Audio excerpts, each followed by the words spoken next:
Bonjour, je voulais vous présenter notre application Senlex qui permet de consulter des documents juridiques.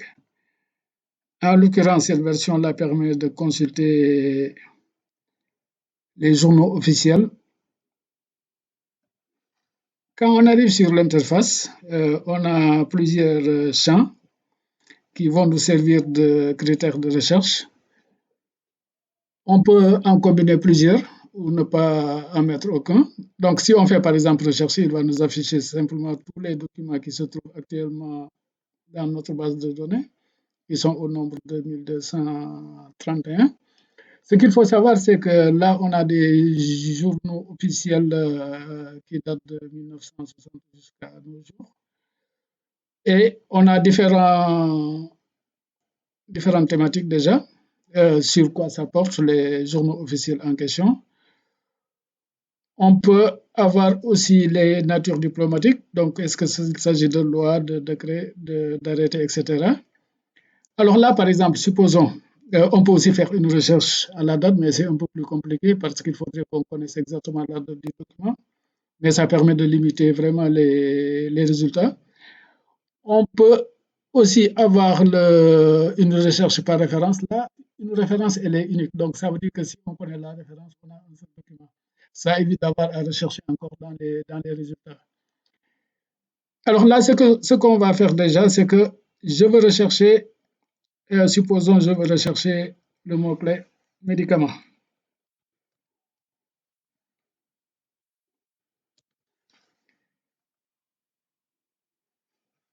Médicament.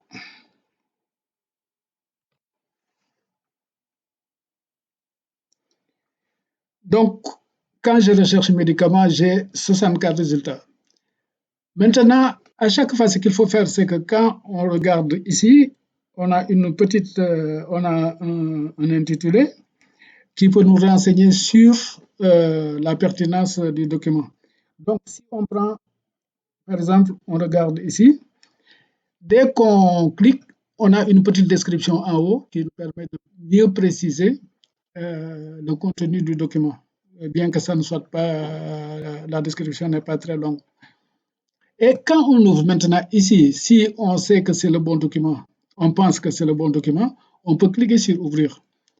Le système va nous ouvrir le document en question. D'accord? Donc là, on a le document qui fait une page ici. Et dès que c'est ouvert, on peut l'envoyer par mail. Donc, par exemple, bon, je prends le premier document, là, je vais envoyer ça par mail. Alors, je vais me l'envoyer à moi-même pour pouvoir.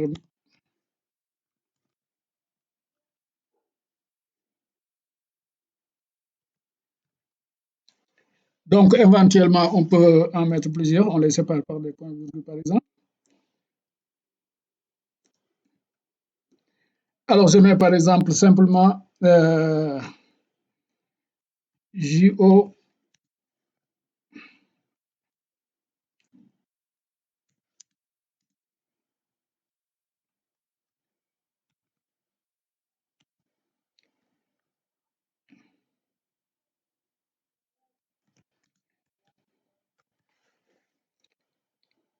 Ensuite, je vais cliquer sur OK.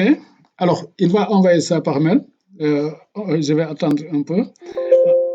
En fonction maintenant du nombre de documents, en fait, de la taille du document, de la qualité de la connexion Internet, donc du débit de la connexion Internet, ça va prendre plus ou moins de temps. Donc là, je vais faire OK. En attendant, je vais continuer à faire des recherches. Maintenant, là, le médicament en question, on a dit ça sur les mots-clés. Alors, supposons que pour avoir plus de pertinence, si on a ça dans le titre lui-même, donc ça veut dire que c'est un mot vraiment très important pour mettre ça dans le titre. Mieux vaut toujours mettre ça au singulier, comme ça, quand on a les pluriels aussi, ça sort, alors que l'inverse n'est pas vérifié. Donc là, je vais mettre ça. Et donc, ça me donne que 2 documents sur les 24, sur les 74 là-bas qu'on avait tout de suite. D'accord. Et on procède de la même manière. Hein. Dès que vous pensez que c'est le bon document, vous cliquez, vous avez une petite description que vous lisez ici. Et ensuite, si ça vous semble bon, vous mettez ouvrir le document. Ça va fonctionner de la même manière pour tous les documents. Et chaque fois maintenant, vous recommencez une nouvelle recherche, vous mettez effacer. Alors, si on veut par exemple, on veut médicaments, on va rester sur les médicaments.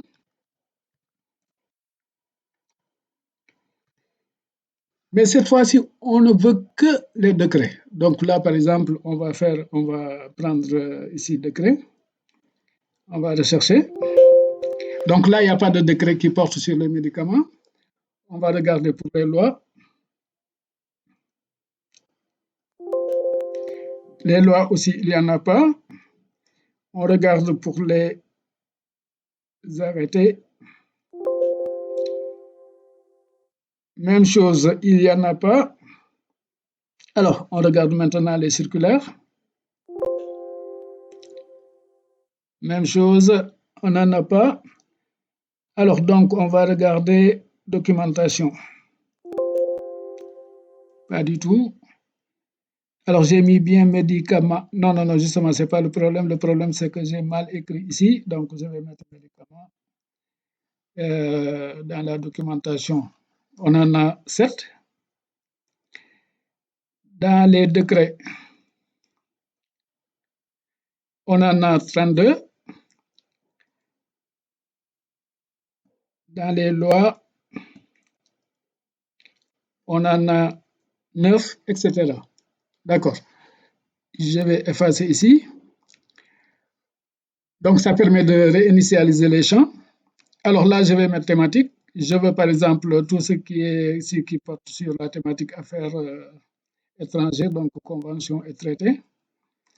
Je clique sur rechercher. Donc, j'ai 24. Alors, si par exemple, on veut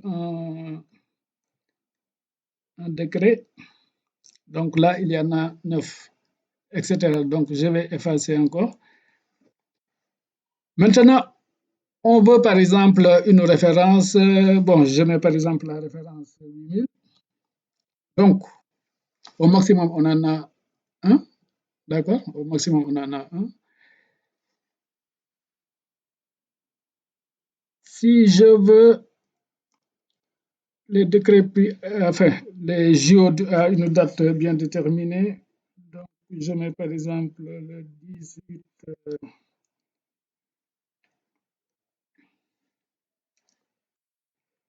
Je mets par exemple le 18 06 2007.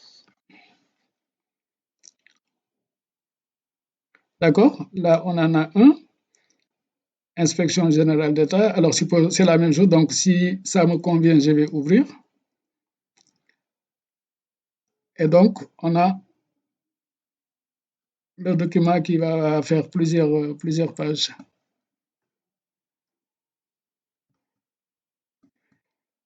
Là, je vais effacer.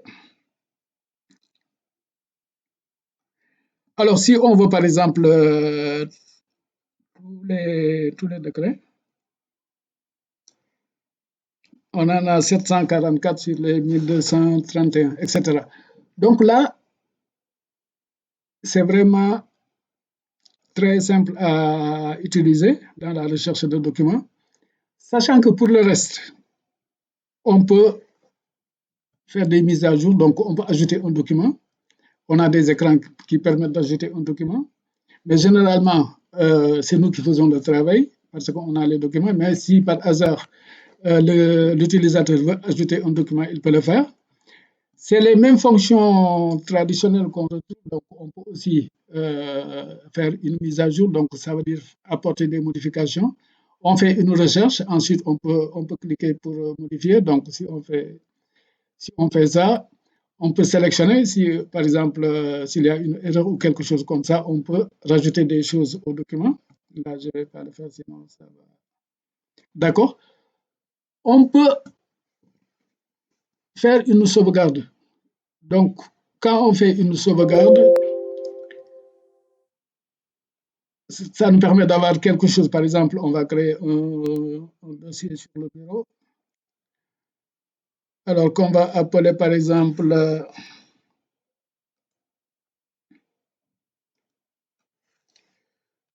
sauve 11/04/2024.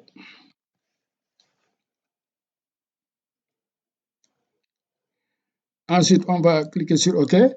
Et donc, il va y avoir un processus qui permet de stocker, disons, les documents et la base de données dans le dossier qu'on a choisi. Maintenant aussi, ce qu'il faut savoir, c'est que dans cette version-là, dans cette version-là, on a les documents qui sont cryptés. Et donc, quand on consulte, le système va décrypter d'abord avant d'afficher le contenu. Et c'est pourquoi, justement, quand on va envoyer par mail, ce n'est pas le document lui-même qu'on envoie. On attend de l'ouvrir, donc qu'il ait décrypté le document en question, avant de pouvoir l'envoyer. Donc là, par exemple, ici, c'est le document que je m'étais envoyé tantôt. Alors, là, quand je clique, on a le document en question. Voilà, c'était vraiment l'essentiel pour un tel système qui est très utile, qui est très simple à utiliser. Je vous remercie.